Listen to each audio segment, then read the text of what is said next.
कन्हैया का पुत्र बन के आया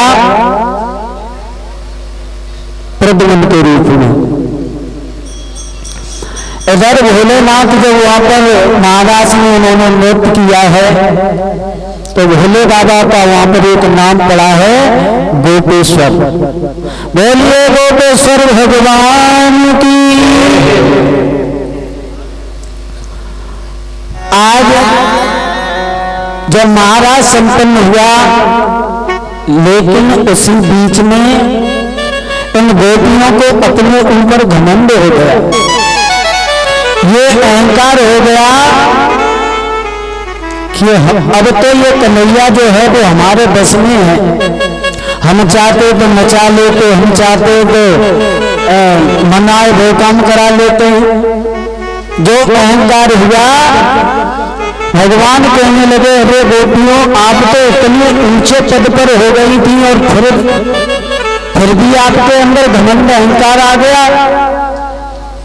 सुबह महाराज हो रहा था, उसी बीच में भगवान उन गोपियों के बीच से अंतर्ध्यान हो गए और जैसे ही अंतर्ध्यान हुए तो वहां पर वैसे तो बहुत प्रकाश था, अब तो अंधेरा छा गया। गोपियां रोने चीखने लगी। भागवत में 19 श्लोक आए गोपी गीत के। गोपियां रो रही हैं, कह रही भगवान हमसे गलती हो गई, हमें क्षमा कर दो, हमें क्षमा कर दो प्रभु। जब ज्यादा विलाप किया है तो भगवान पुनः फिर प्रकट हुए हैं और फिर प्रकट हुए तो भगवान ने गोपियों के साथ बड़ी अच्छी प्रकार से महाराज किया है। बताते हैं, वेद भी कहते हैं, शास्त्र भी कह रहे हैं कि आज भी महाराज होता है मधुबन में। आप जाओगे आज भी होता है 12 बजे, वहां कोई जाता नहीं, प्रवेश नहीं है किसी का। बताते पशु पक्षी भी वहां से भाग जाते हैं। और जिन लोगों ने माना नहीं कि नहीं हम देखेंगे, तो कुछ लोग दिमाग से अपसेट हो गए हैं, पागल हो गए हैं, कुछ तो मर गए हैं, क्योंकि प्यारे प्रवेश तो वहां उसी का है तो बिल्कुल गोपियों की तरह पवित्र हो जाएगा। आज भगवान ने महाराज किया और महाराज करने के बाद अब तो प्रभु का एक ही उद्देश्य बाकी रहा है और वो उद्देश्य है कि जिस कंस के अत्याचारों से मथुरा की प्रजा बेचारी त्रायमाम कह रही थी, तो भगवान सोच रहे कि अब हमें कोई ऐसा कारण मिले कि वृंदावन से अब हम मथुरा पहुंच पाए और कोई कारण मिले तभी हम पहुंच पाएंगे और जब मथुरा पहुंच जाएंगे तब जाकर के मामा कंस का वध करें, उस दुष्ट से उस मथुरा की प्रजा को किसी भी प्रकार से छुड़ा पाए। तो प्यारे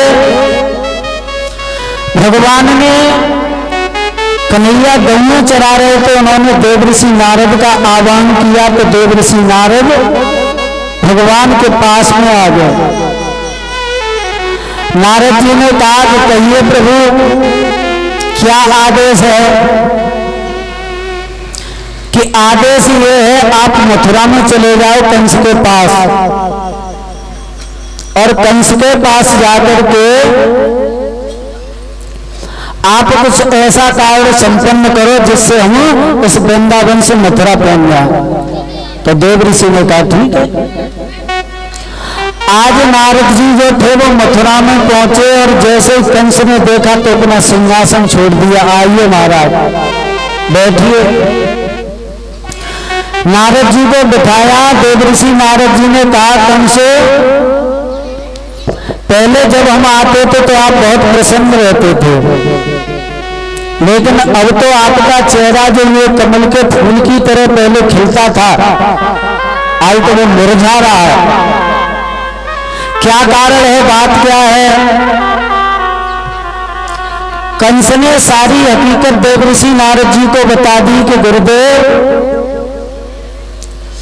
आपने सुना होगा कि वृंदावन में जो नंद और यशोदा हैं,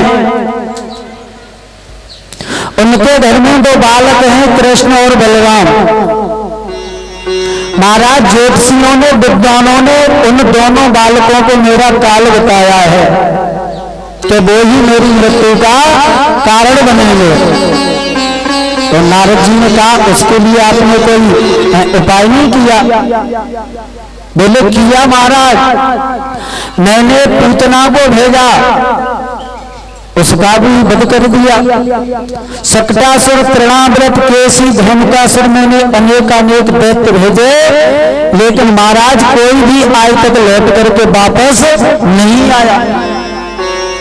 किसी ने ये नहीं बताया कि वो नंद का छोरा गोरा है या काला है या बड़ा है या छोटा है।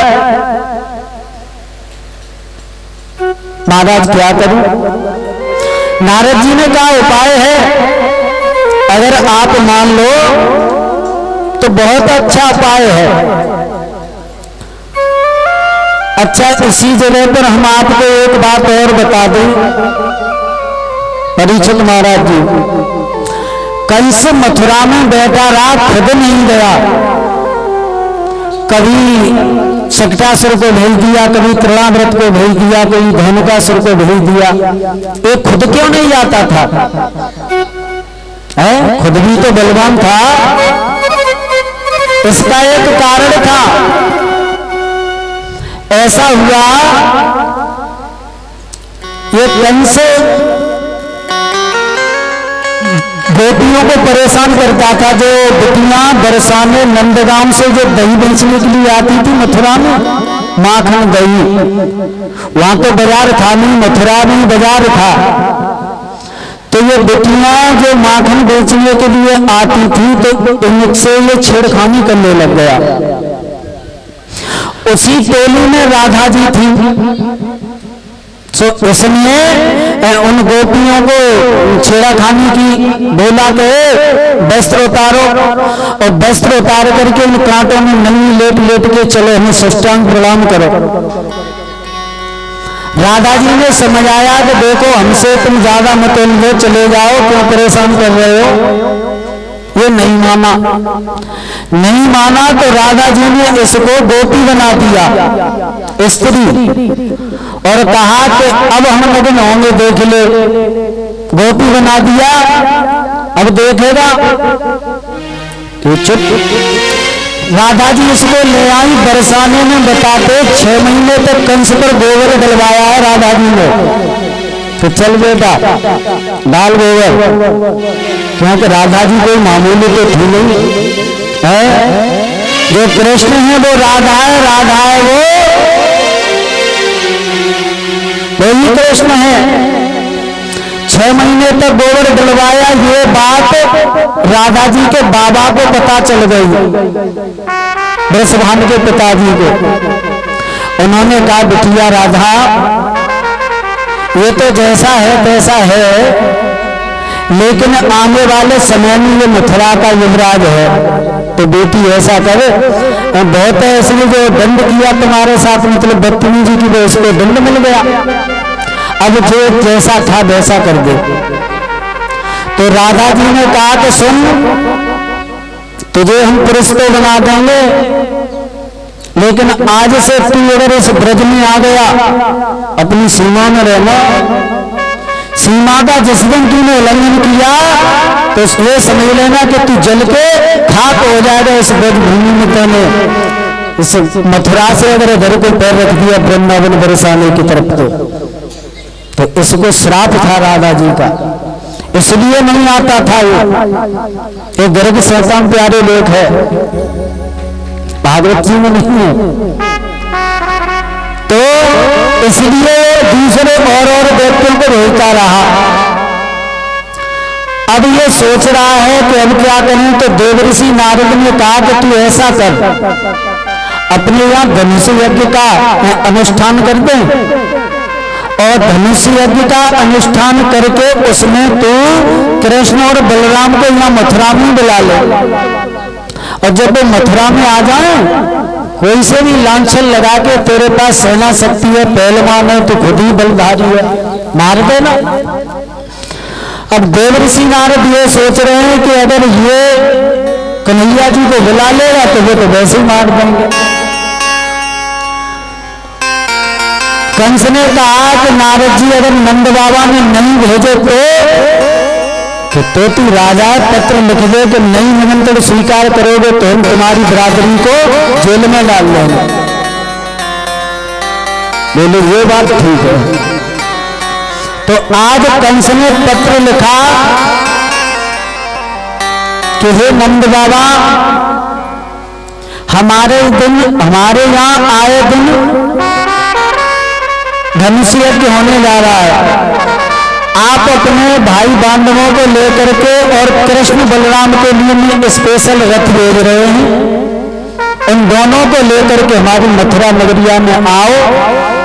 अगर आप नहीं आए तो तुमको और तुम्हारे सब जन समुदाय को मैं मथुरा की जेल में डाल दूंगा। एक पत्र लिख करके भेज दिया। अब कहा कि कृष्ण बलराम को लेने कौन जाएगा? तो भक्तों, नंद बाबा के चचेरे भाई थे जिनका नाम था उग्रसेन। ये उग्रसेन जी कंस के यहाँ पर कोषाध्यक्ष के पद पर नौकरी कर रहे थे।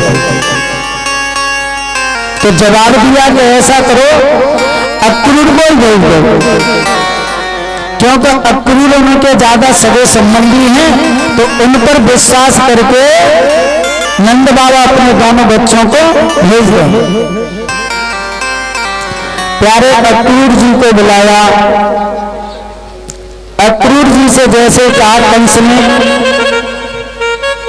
कि आप चले जाओ उस वृंदावन में और किसी भी प्रकार से समझा भगा करके कृष्ण बलराम को इस मथुरा में लाओ। अक्रूर जी कह रहे हैं कि बारे परमात्मा, वैसे भी मुझे बहुत समय हो गया इस नौकरी से, मुझे समय नहीं मिलता था। मैं अपने भाई नंद बाबा से बहुत दिन से मिला नहीं हूं, और आज जा भी रहा हूं तो उनके हित के लिए नहीं, उनके अनहित के लिए जा रहा हूं। अपने आप को धक्का रहे, लेकिन राजा का आदेश मानना तो पड़ेगा। कंस ने अपना वाला ही रथ दिया। आज रथ में घोड़ों को लगा करके और अक्रूर जी मथुरा से वृंदावन की तरफ चले हैं। जैसे मथुरा से वृंदावन की तरफ चले और वृंदावन जैसे निकट आया, अगर शाम का समय हुआ, भगवान श्याम सुंदर सभी ग्वाल वालों को लेकर के, गैयों को लेकर के, आज भगवान ने गायों को खरकनी छोड़ दिया और गौशाला में छोड़ करके भगवान पहुंचे यशोदा मैया के पास में, ग्वाल बालाओं के पास में।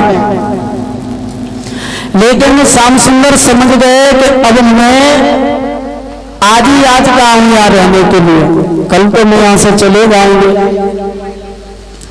प्रभु किसी से बोल नहीं रहे हैं। ग्वाला वाला सब आ गए, कहने लगे लाला आज तू उदास कैसा, बोलता क्यों नहीं किसी से, कोई बात है?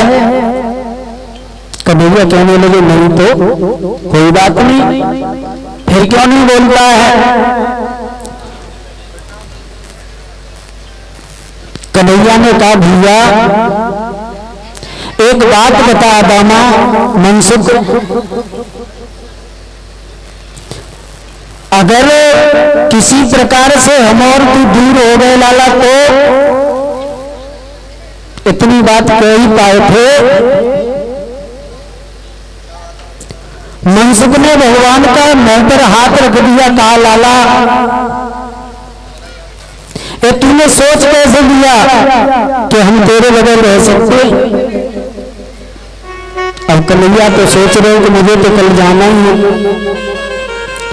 मैया यशोदा से कुछ नहीं कहा, भगवान अक्रूर जी से मिले, दोनों चरण स्पर्श किए और कहा, काका जी, उस मथुरा में दुष्ट कंस के राज्य में आप कैसे निर्वाह कर रहे हो?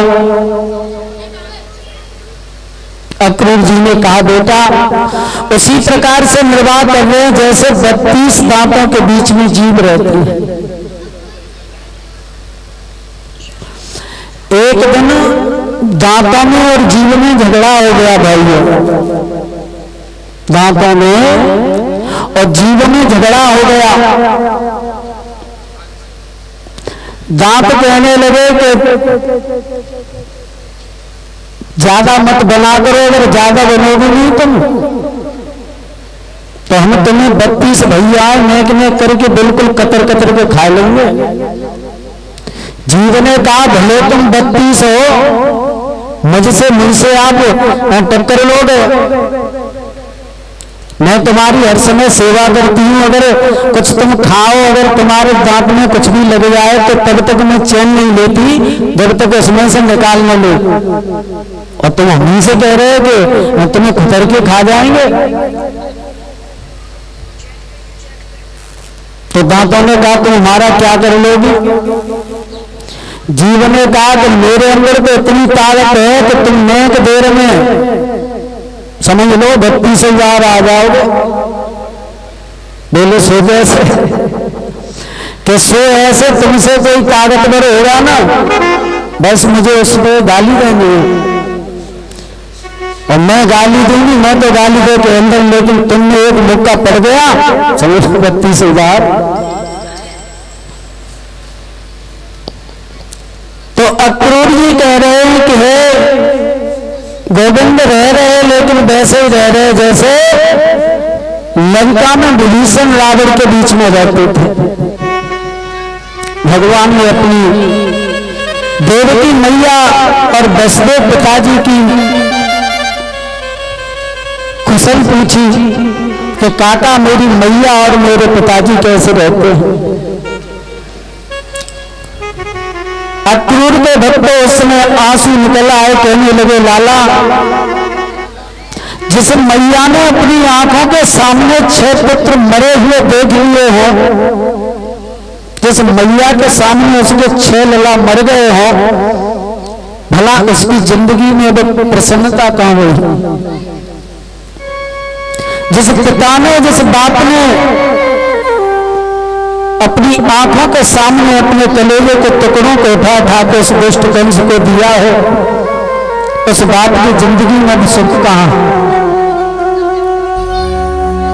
भक्तों, अपने मां और बाप की ऐसी बात सुनकर के श्याम सुंदर के नेत्रों में अश्रुधारा बहने लगी।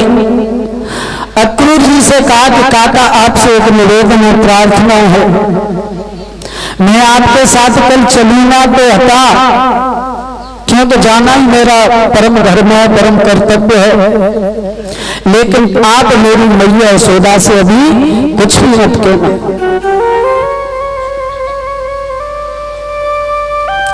नहीं तो मैया हमें जाने नहीं देगी। भक्तों, रात हुई, सारी रात अक्रूर जी नंद बाबा और यशोदा मैया को समझाते रहे। जैसे ही सवेरा हुआ, यशोदा मैया को कुछ नहीं पता है कि लाला कल हमें छोड़ के जाने वाला है।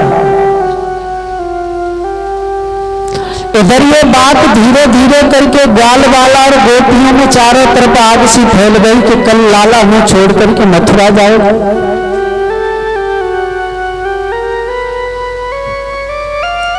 गोपियां जैसे ब्रह्म मुहूर्त हुआ तो भगवान कन्हैया के रोजाना दर्शन करने आती थी उस नंद भवन में।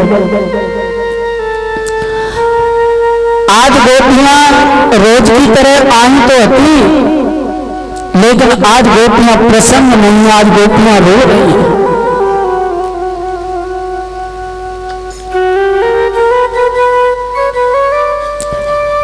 गोपियों के रोने की आवाज यशोदा मैया ने सुनी, बाहर आ गई, कहने लगी, अरे गोपियों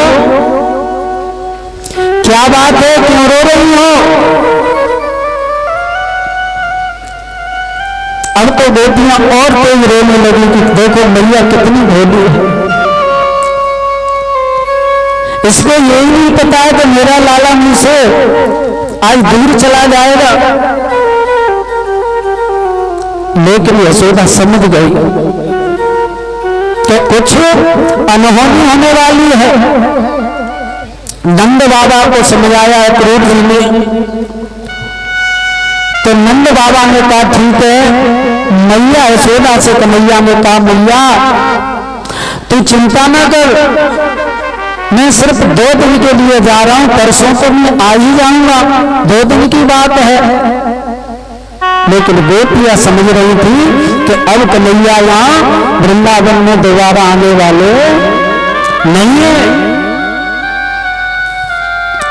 जैसे ही सवेरा हुआ, रोज की तरह आज मैया यशोदा ने अपने लाला को नहलाया, चोटी बांधी और वस्त्र पहनाने के बाद ठाकुर जी का श्रृंगार किया। गाले वाले सब कहने लगे लाला हम तुझे अकेला नहीं आने देंगे, हम भी तेरे साथ चलेंगे।